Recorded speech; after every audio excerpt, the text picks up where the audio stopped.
Sabs, let me ask you this question. When Black people here in the West, and I notice that it's typically people here in the West that say, that problem has been going on for hundreds of years. That is not our problem. That's way on the other side of the world. That's not even our business. Yeah.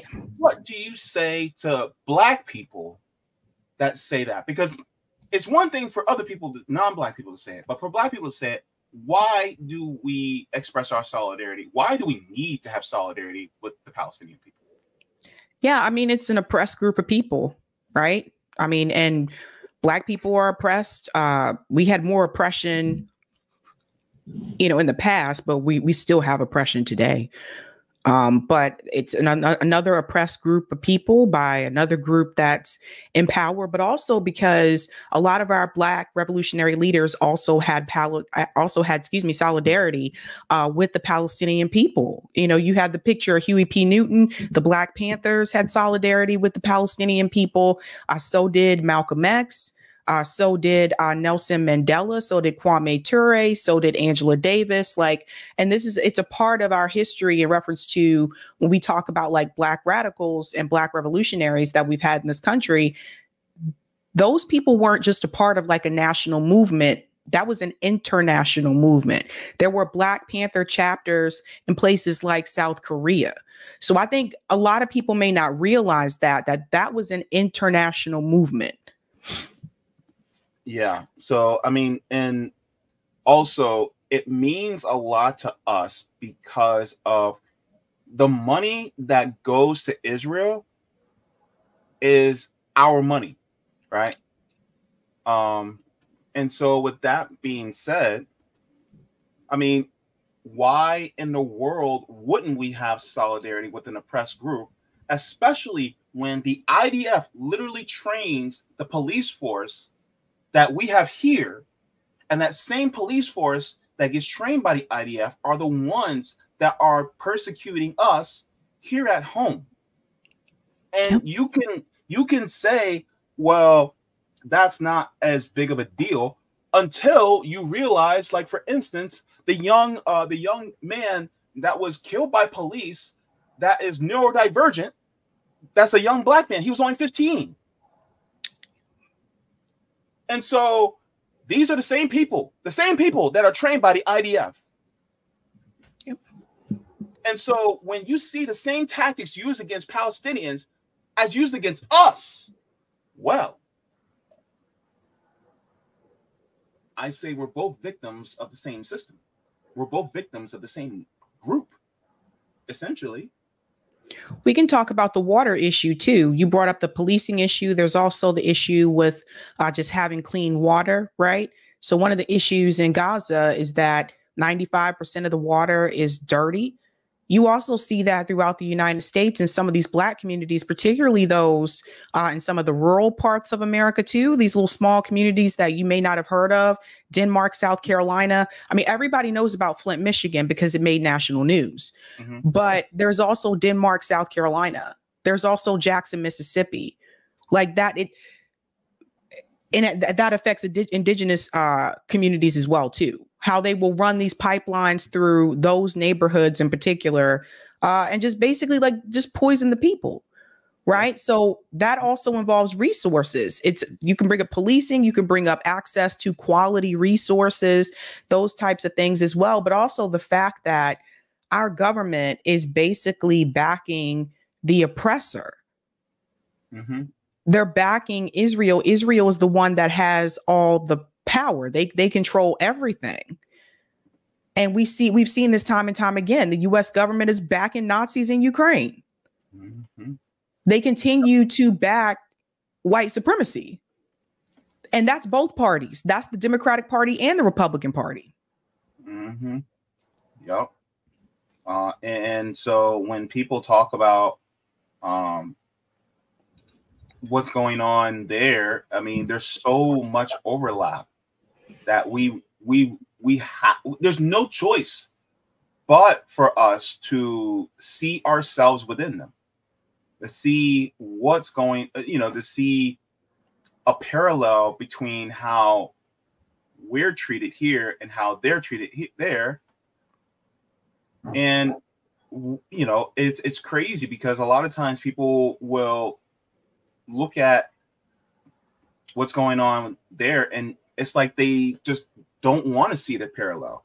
And I remember responding to a gentleman on TikTok because he was basically saying, we don't need to worry about them. He was a black man in Chicago. And he kept saying white Palestinians. Why does he keep on saying white Palestinians? Why keep on saying white Arabs? Right? And number one, there are black Palestinians. Yep. And some of them actually became Muslim and traveled to Palestine and lived there, right? And so there are black Palestinians out there too. So it's not just white Palestinians. By the way, most Palestinians aren't even white. It's like that's like calling all Latinos white. Are they? Right. Right. It's like what? So, you know, I think it's important that we look at the Palestinian people as, look, this is another oppressed group just like us. So I want to share this as well, because this is actually an article that it talks about the Black Panther Party and their solidarity with Palestinians. Let's take a look. So here is from the Hampton Institute, right? It says Black Panther Party on Palestine. So it says the leader of the Black Panther Party, Huey P. Newton, once wrote, Israel was created by Western imperialism and is maintained by Western firepower. He likewise said that America must die so that the world can live. Neither Zionism nor Americanism would escape the wrath of these anti-colonialist, anti-racist, anti-imperialist Black Panthers, an organization founded in 1966 as the Black Panther Party for Self-Defense in Oakland, California. The part that I want to focus on, where he says Israel was created by Western imperialism and maintained by Western firepower. Now, what Huey P. Newton basically said is accurate, because Zionism actually started as a fringe movement back then. It was, I think it was Balfour, under the Balfour Declaration. Mm-hmm. And who financially facilitated it? Well, it was the Rothschilds, right? So it was it, and on top of it, the Zionist movement started out, and in my opinion, and many other Jewish people's opinion, it started out as an anti-Semitic movement because the Europeans did not want Jews among them. Right. The Europeans were anti-Semites, and they did not want Jewish people to stay among them. Right. So they said, kick them out and let them go to an area where other people are already living, and let them take over that land. So ultimately, right, I think it was Theodore Herzl, who is the father of Zionism. I'm actually surprising myself. I remember all this. But he himself was an atheist, if I'm correct. Yep. So therefore, his Jewishness was only in ethnicity, right? It wasn't in religious terms. So with that being said, I mean, ultimately, what Huey P. Newton said was correct, because it was Western imperialism to put it there. In the United States, the only reason why the United States actually supports Israel is because Israel is basically the attack dog in the Middle East for the United States, for the West. Right. And the resources as well. Yes. The resources like liquefied natural gas, oil off the coast of Gaza, for instance, wanting to build the Ben Gurion Canal to compete with the Suez Canal. These are some of the things that a lot of people aren't talking about. And I want you guys to realize this. Number one, don't stop talking about Palestine. But why is this happening? Is it just they want the land so that they can settle? No. It is also because of the resources that are underneath the Palestinians' feet. And it basically, I feel like, because again, like you brought up, like Theodore Herzl was not religious at all. So Zionism just basically operates under the cloak of Judaism. Yeah. You know? It's a perversion, really. It's just like, you know, a perversion of some people who would, you know, it's just like what ISIS is, right? ISIS is a perversion. They pervert the religion of Islam and say they're doing it under, you know, Islam, but in reality, Muslims reject ISIS. In fact, ISIS hates Hamas. Crazy, yep. Right? They do not like them. Why? Because Hamas is Palestinian resistance. ISIS is actual terrorists. But ISIS was basically created by the United States government. Mm-hmm. That's the other thing, too, because when the United States government took out Saddam Hussein, that actually is what opened the door for ISIS to begin in the first place. Whereas when Saddam Hussein was still the leader, he was able to keep those kind of groups in check. So, again, this all goes back to the U.S. government intervening in other countries and overthrowing their leaders. Yep. So let's get back to this as well. He said, relatedly, in 1967, when the Student Nonviolent Coordinating Committee, SNCC, began to transform itself from a liberal civil rights organization to a radical Black nationalist organization that would rename itself the Student National Coordinating Committee, it also took a bold position in support of Palestine. The next SNCC statement was co-drafted by Stokely Carmichael, who would go on to make history as a revolutionary icon of Black power and Pan-African movements for liberation. But SNCC paid for this position dearly. Its economic patronage by white liberalism in general and white Jewish liberalism in particular came to a screeching halt. Historically, like all Black people who refused to support Jewish Euro imperialism, it would be represented as a band of ungrateful savages, anti-Semitic and racist in reverse, in other words, insofar as it would refuse to put white and Jewish interests before its own Black nationalist and internationalist interests in North America and the world at large. And John Lewis, by the way, for people who are not aware, John Lewis was a part of SNCC. Mm-hmm. So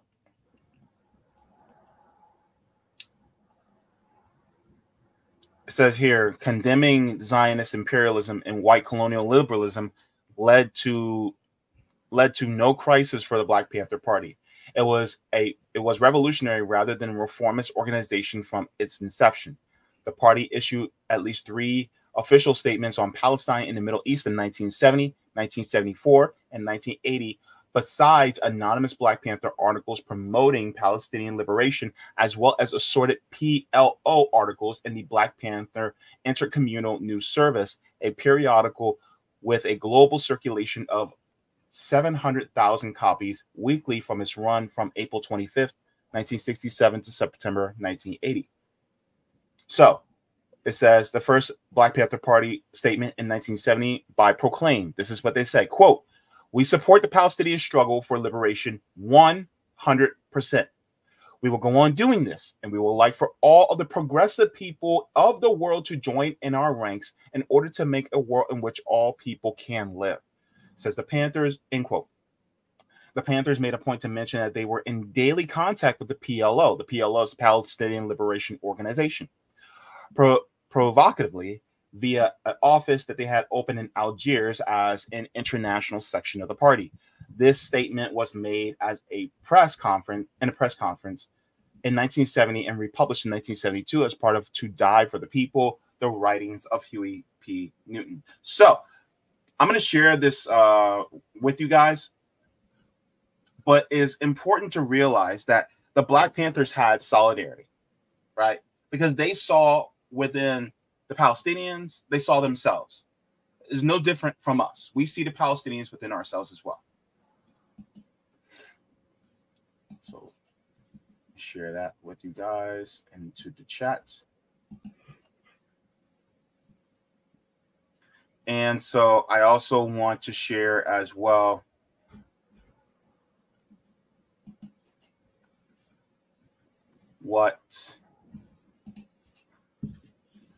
sorry, I saw something I wasn't supposed to see.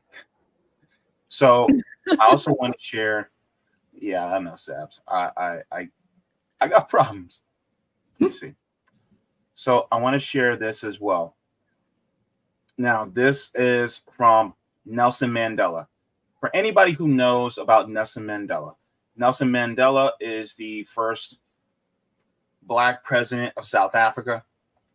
And as well as he fought fiercely against apartheid, so much so that he was actually put in prison for 30 years for fighting against apartheid in South Africa.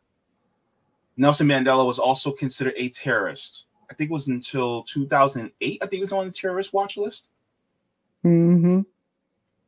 So when people throw around the word terrorist, right, you got to be mindful about what do they mean and who they're talking about and in regards to in the history behind it. Because how many people would consider somebody like Nelson Mandela to still be a terrorist today?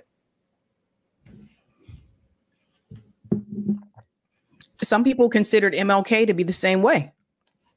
Yeah, of course. People have to remember the civil rights movement at that point in time wasn't popular.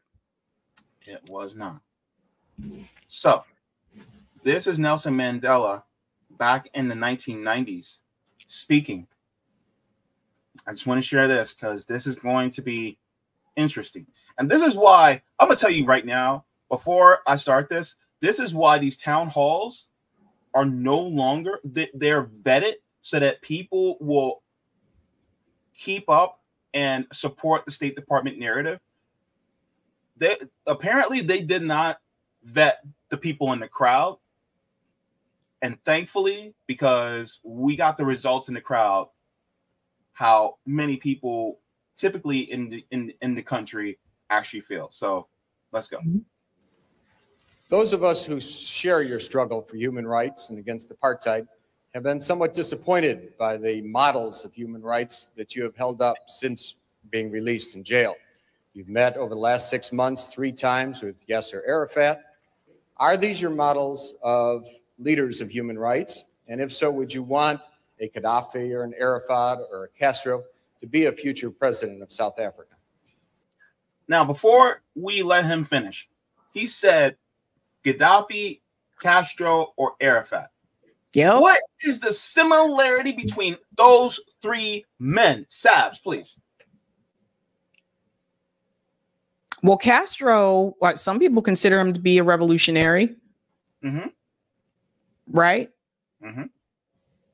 I mean, these are people that were trying to fight for the people. I mean, some people have bad opinions of Castro. You talk to some people that are from Cuba, they have a different opinion of him. But the thing is that these were people that were known to be a little bit more revolutionary. Mm-hmm. Yep. Gaddafi, what did he do for his people? Castro, what did he do for his people? Arafat, what did he do for his people? Now, I want you guys to listen very closely to what Nelson Mandela says. One of the mistakes which some political analysts make is to think that their enemies should be our enemies.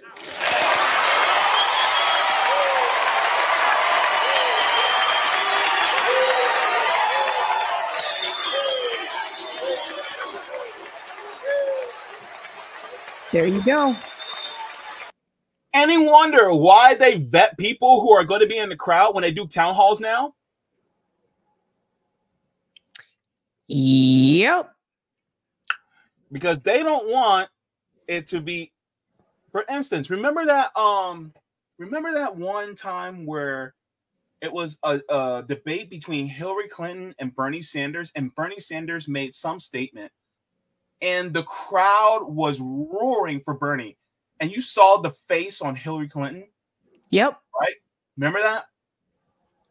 because that influences people who are watching at home.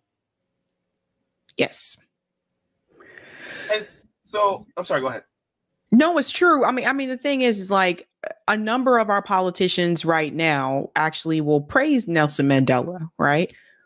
But they'll say, you know, we appreciate Nelson Mandela's fight and struggle, but they'll leave out things that Nelson Mandela said or what he did. That's very important. So that statement there from Nelson Mandela, how is that any different from what Putin is saying in reference to aligning with countries as a part of BRICS? How is that any different? I mean, that's a really good point. And it's basically like, well, just because you don't like them, what does that got to do with me? Right. You know, it's like somebody going, well, don't talk to them. And it's like, well, why shouldn't I talk to them?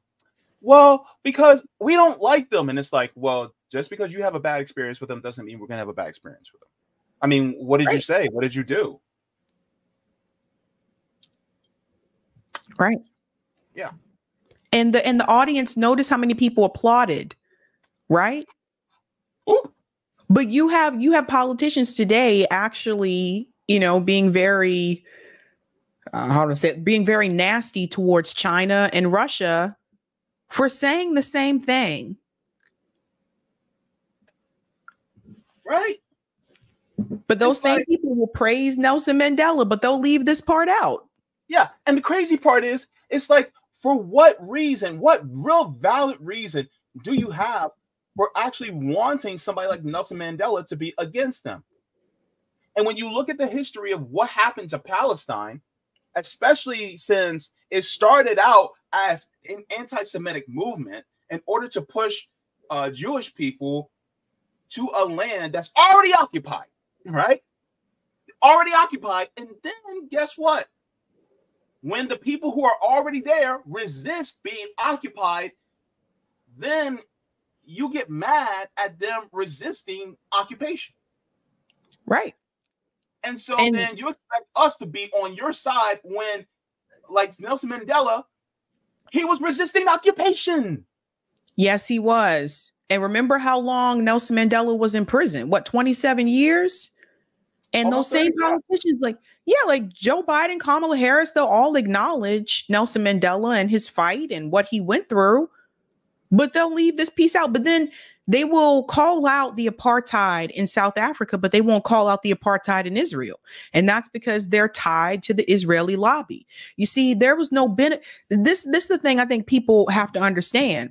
They're not going to be ridiculed or primary challenged or threatened for calling out the apartheid in South Africa. But they will be for calling it out in reference to Israel, because the Israeli lobby is that powerful. Yep. Absolutely. In fact, so powerful so that a lot of us are going to be talking about over, you know, the next few days and the weekend, that they're literally leading to the destruction of TikTok in the United States. Yeah. But I want to show people, I have this picture of Mandela Square because I just want to show people just how much Nelson Mandela meant to the Palestinian people. If people have not seen this, because like I said, all these people that like to shout out Nelson Mandela, you know, I just want to show you that Nelson Mandela had solidarity with the Palestinian people. So this is Mandela Square, right? So remember this when you wonder why South Africa submitted the case to the ICJ. They know what it looked. They know this. They know what oppression is. They know what apartheid is. They've been through this. But this is Mandela Square, and this is in Ramallah, right? So it says here, South African leader Nelson Mandela, which is a replica of a statue in the South African city, stands in the center of the square and symbolizes the universality of the Palestinian cause and the solidarity of the South African people with the Palestinian people. Mandela's legacy and struggle against apartheid resonates with with Palestine and efforts to resist the occupation. Preserved on the site are the famous words of Mandela. We know too well that our freedom is incomplete without the freedom of the Palestinians. So people have to understand this when people say, that's not our fight. You know, let's just focus on the issues that affect Black people in this country. You have to understand, if Gaza falls, we all fall. If the Palestinian people fall, we all fall. Nelson Mandela knew that. Kwame Ture knew that, right? So they understood, because the reality is this, ladies and gentlemen, if Israel can do this to the Palestinian people, then there's no stopping them from doing this to anyone else. Mm-hmm. That's how dangerous this has become. That's what people have to really grasp. So it's true. If Gaza fall, we all fall. We were talking about this recently at the meeting about the unemployment rate in Gaza. When you look at the unemployment rate in Gaza compared to the unemployment rate for Israelis, it's off the charts for the Palestinian people. The unemployment rate is off the charts. It is not uncommon for oppressed people to suffer high rates of unemployment. It's also not uncommon for oppressed people to suffer from high rates of underemployment. So this also leads back to the workers' movement. So when people say we need to have a working class movement or a class movement for working class people, you also have to uplift those that are oppressed. You cannot just come out there and focus on class, because if you just focus on class, the people who are oppressed will still be oppressed. The Palestinian people will still be at the bottom. This is why you cannot separate the two. People really got to understand this. So when people tell you, don't focus on anything else because that's identity politics, just focus on class. First of all, class is an identity. So I don't know where people are getting these talking points from, but you have to understand you cannot separate race and class. They go hand in hand. So there's a difference between talking about universal polities and giving some type of equality and equity. So you cannot uplift working class people without uplifting the people who are at the bottom, the people who are oppressed. That is very important for people to understand. Very important. Yep, absolutely. And this is why it is imperative for us to, look at what they're going through and then also see, because ultimately, why are the Palestinians going through what they're going through? It's because of who they are, their identity. That's why they're going through what they're going through.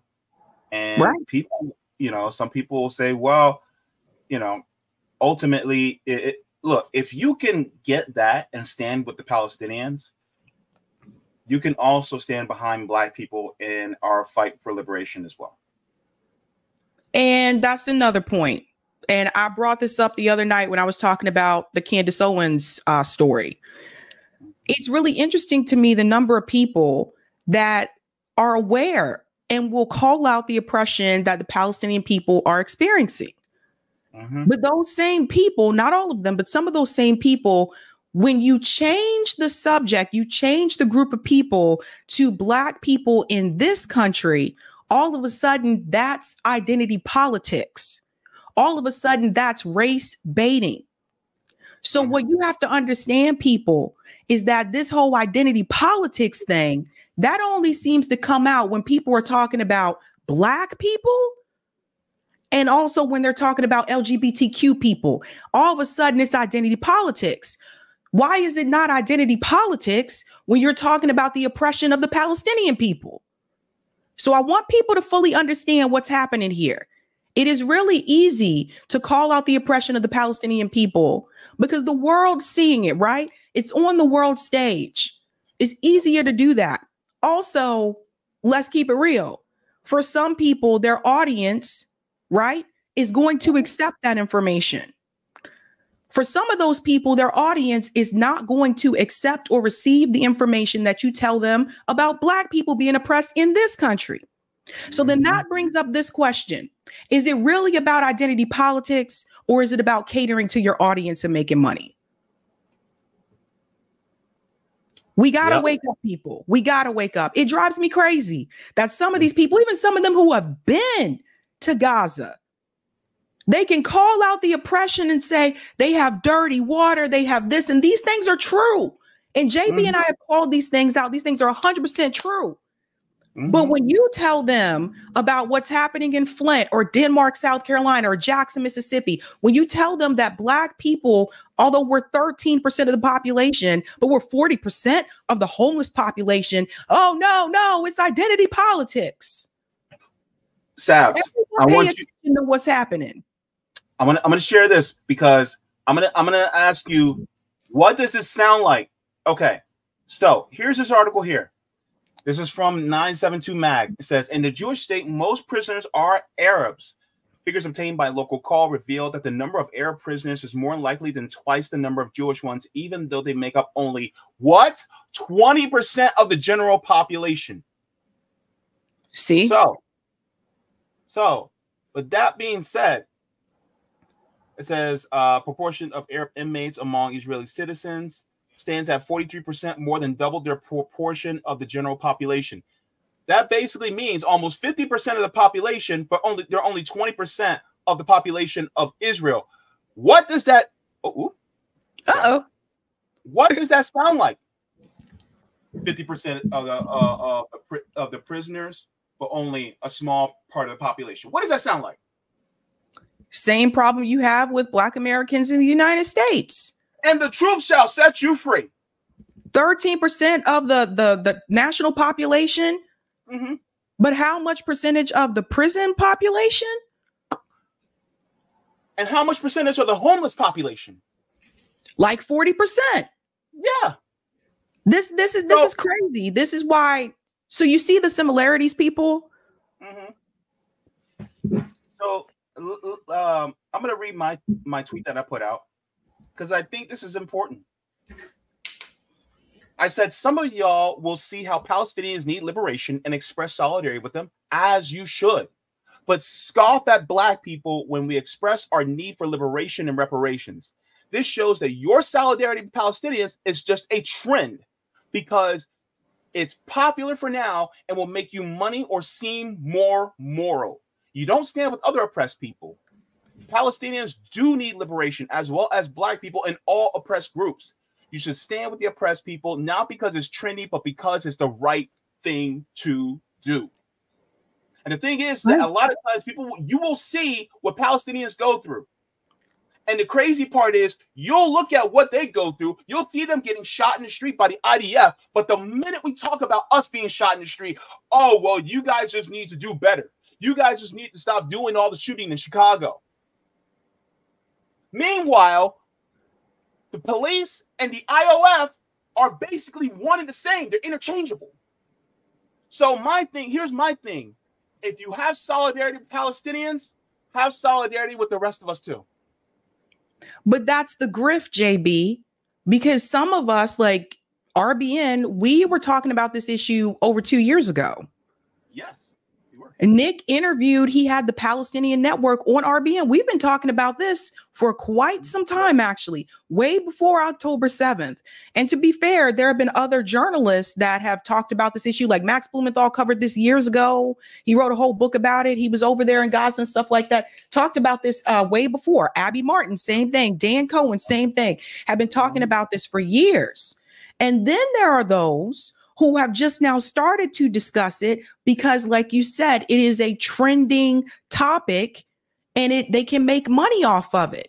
But if you can sit there, and I said this about Candace Owens, and I stand firm on this, if you can sit there and you can say, I apologize to Muslim people for the way that I treated you after 9/11, and now that I know more, etc., and what's happening in Gaza to the Palestinian people is a problem. If you can sit there and you can acknowledge that, and you can listen to Norm Finkelstein explain all this to you, and all these other people explain this to you, and you can acknowledge that, but you, as a Black person in this country, you won't acknowledge the oppression and the systemic racism that Black people go through in this country, that is the grift. Because the moment that you choose to do that, you will not be working for the Daily Wire. They will be calling you a liberal and you will be pushed aside.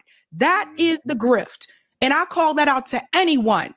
I do not have any allies and I do not have any alliance with anyone who refuses Refuses. If you can acknowledge the oppression of the Palestinian people, but you can't acknowledge the oppression and the systemic racism and the criminal justice system, the corruption in the criminal justice system towards Black people in this country, I ain't got no alliance with you at all, because that is the fucking grift, and people need to wake up and see that. Yep. And just like what someone said earlier, they quoted basically, an injustice anywhere is an injustice everywhere.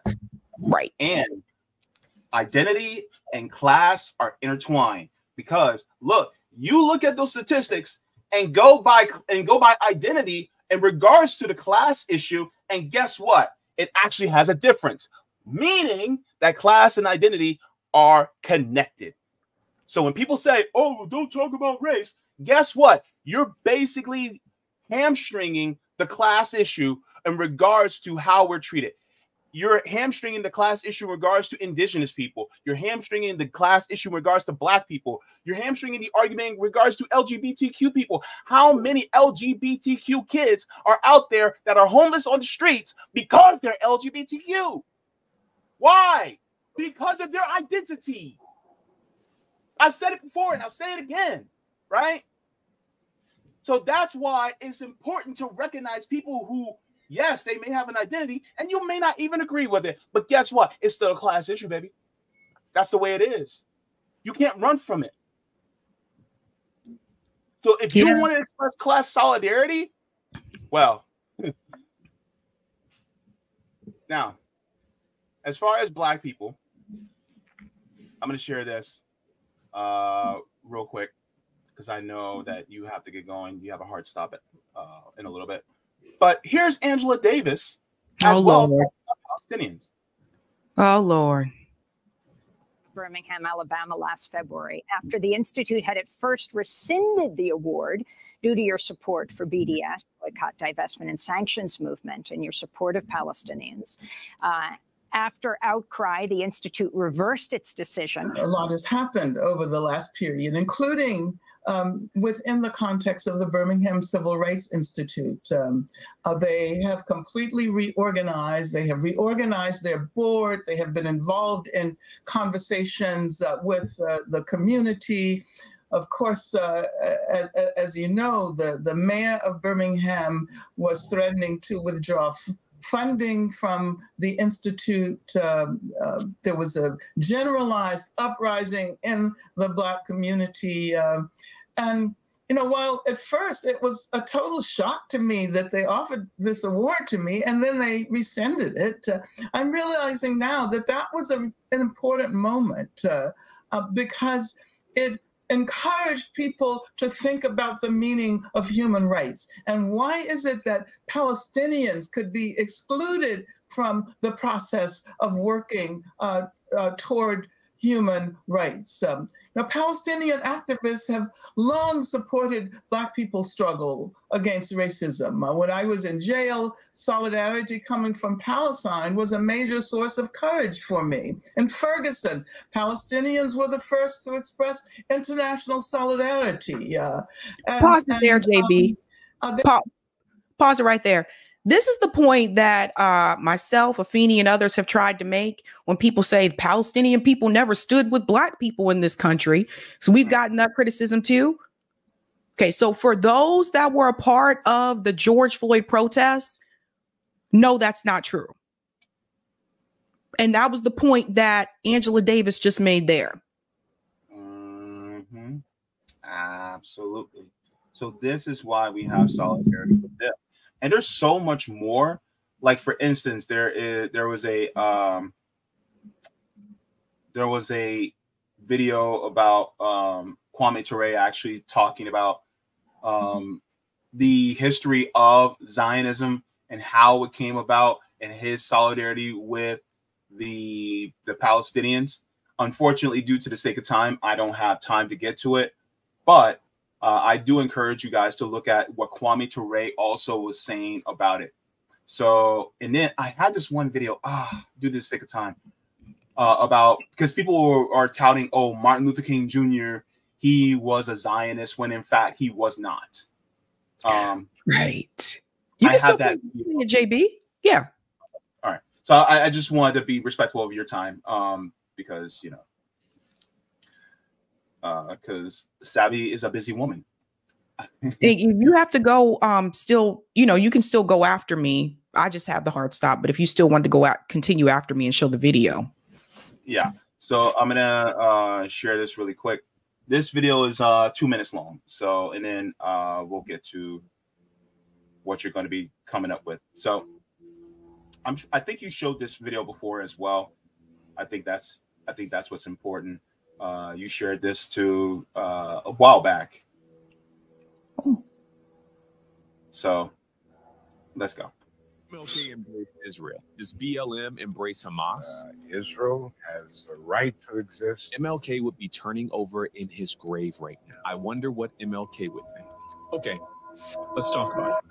It's the summer of 1967, and Martin Luther King Jr. is scheduled to take thousands of African Americans, Black people, to Israel for a tour of the Holy Land. But something catastrophic happens that complicates the entire plan. People love to use MLK to fit whatever agenda they have at the moment. But we don't have to guess where he stands. He speaks for himself. I have the transcript from an interview that MLK did on national TV in 1967 that rarely gets talked about. But first, some context. This trip to Israel was going to be huge. Records indicate that he planned to preach a sermon from the Mount of Olives, the place where Jesus ascended into heaven. He plans to pray with thousands of people at the region's holy sites in Jerusalem and Galilee. This was going to be his Moses moment, taking Black people to the promised land. But the problem is that just a few weeks before, Israel launched a preemptive attack against the pro-Palestine alliance of Egypt, Syria, and Jordan, starting what became known as the Six-Day War, which killed around 800 Israelis and about 18,000 Arabs in less than a week.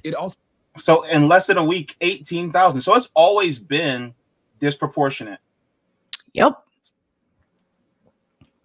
Also fundamentally changed the map. Israel expanded its borders, gaining about 4 times the land it had before, capturing Jerusalem and establishing military occupation in the Gaza Strip. Even though the war was over in just 6 days, MLK will cancel his trip. And this war will mark a turning point in King's nuanced position on Israel. Here's the statement. The interviewer asks MLK, should Israel, in your opinion, give back the land she has taken in conflict? And here's part of MLK's response. I think for the ultimate peace and security of the situation, it will probably be necessary for Israel to give up this conquered territory. Boom. People like to leave that part out. Yep.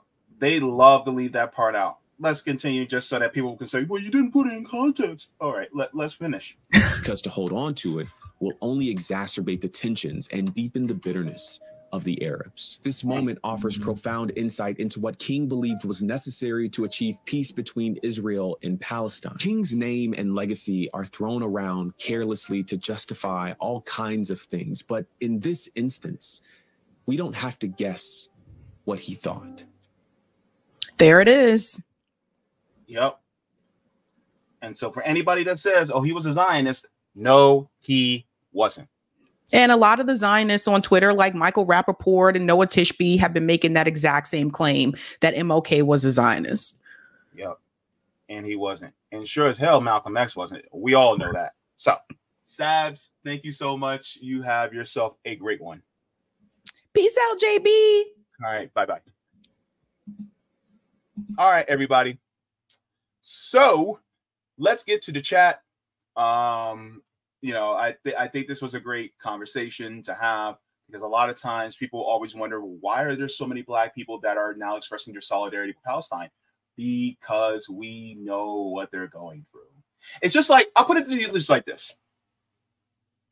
It's just like when you have somebody that's been through an abusive relationship with a significant other, and now they're out of that relationship. They can see the signs of when somebody else is going through an abusive relationship. So they know it, so because they've been through it. What makes you think that we don't see those signs too? What makes you think that Nelson Mandela didn't see those signs? Nelson Mandela saw them. We see them. The indigenous people on Turtle Island sees them. Therefore, that means that we know, oh, they're going through what we went through. This is why it's important to have solidarity as Black people with the Palestinian people. And also, this also leads us to have solidarity with other people who are also going through colonialism, imperialism, because guess what? I don't hate to break it to you, but yeah, I hate to break it to you. But what the people are going through in DRC, in Congo, that's also in connection with Israel too. Yeah.